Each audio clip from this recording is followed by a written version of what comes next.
I haven't made these in a long time, but when I made them, we use them several different ways. So this is now going in a rotation of regular. This is vegan sausage. I started with brown lentils, 1 cup cooked, boiled with no seasoning, just boiled lentils. And then I placed that into my food processor or my blender. Okay. And then once I added that in to be blended, I started adding veggies to it as well. Okay. And this is about, density, right? And flavor. So red peppers, orange peppers, jalapeno, mushrooms, garlic, right?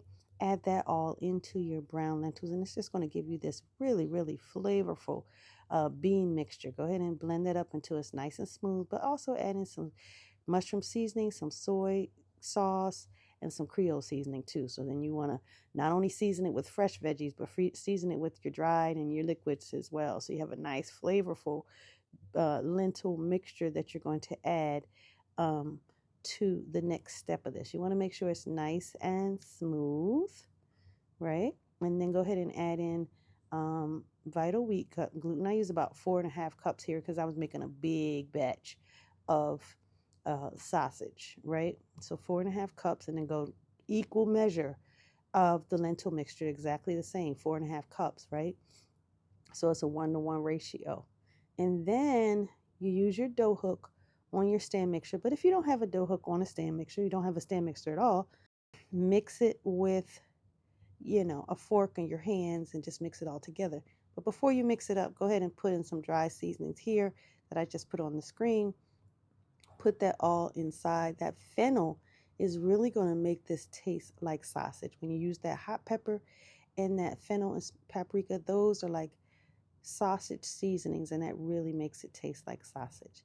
So once you have that all mixed in together, go ahead and put your mix that on your dough hook until it's well incorporated, until it's firm. And then you can take the last little bits and massage it, knead it with your hands if you need be, just to be sure that everything is well incorporated, right? Now, once you have it kneaded with your hands, you're going to start shaping logs, because I made disc sausage, right? In the past, I've made smaller logs, like if I wanted to make the kind of sausage like brats to go inside of a bun.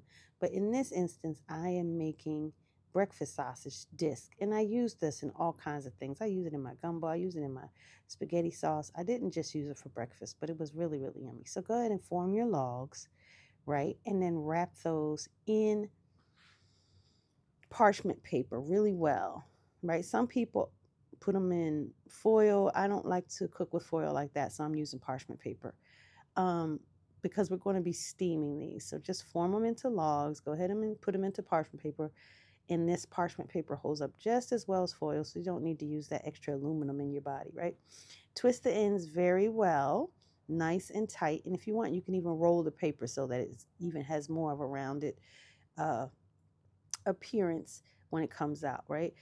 Putting it in this parchment paper is going to keep the vital wheat gluten from expanding, because a lot of times vital wheat gluten expands. But if you have it bound in the parchment paper like this is going to keep it from getting big and wily, because a lot of times it when you steam it or something, it goes 3 times its size.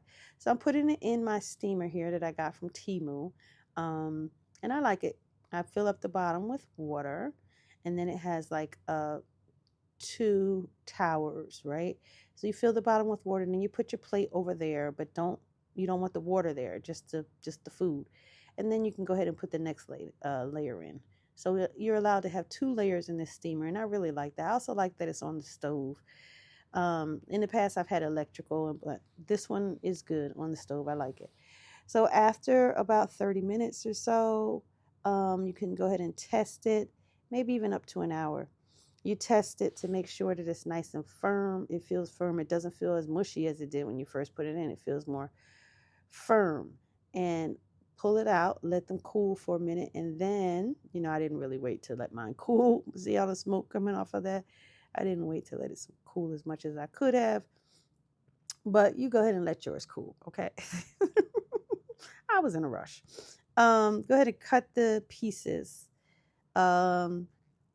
into about 1/4 inch thickness, or whatever thickness that you want. And, cut them all into disc.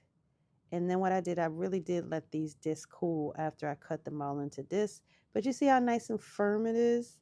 And how it no longer looks like dough that it looked like when we first put that in. We let it steam. And so now it's not dough. It looks more like vegan sausage that you would find in the store. And now you know what's inside of this. You know, you don't have to guess about who made it because you made it yourself. And this really does last a long time. And you save so much money. So I saved a whole bunch of money making this myself. And I used it in so many different ways. And see, you can see the texture here. It's nice and firm and it's so yummy. The seasoning really came through. And I took the first batch and I just went on and fried it. And you know, you don't have to, you can just freeze the ones that I saw in the raw state. You don't have to fry them first. Just go ahead and freeze them in the raw state. And then as you need them, you can go ahead and just put them right on the pan frozen with a little lid on it. And then they'll start to thaw out. And then you'll also get the browning as well. So keep it on like medium low heat and go ahead and put the lid on it and they will start thawing out fresh from the freezer and you're good to go. So these sausage were yummy. We use them in many things and I'm going to be making these a lot often. I'm glad to have them back in my rotation.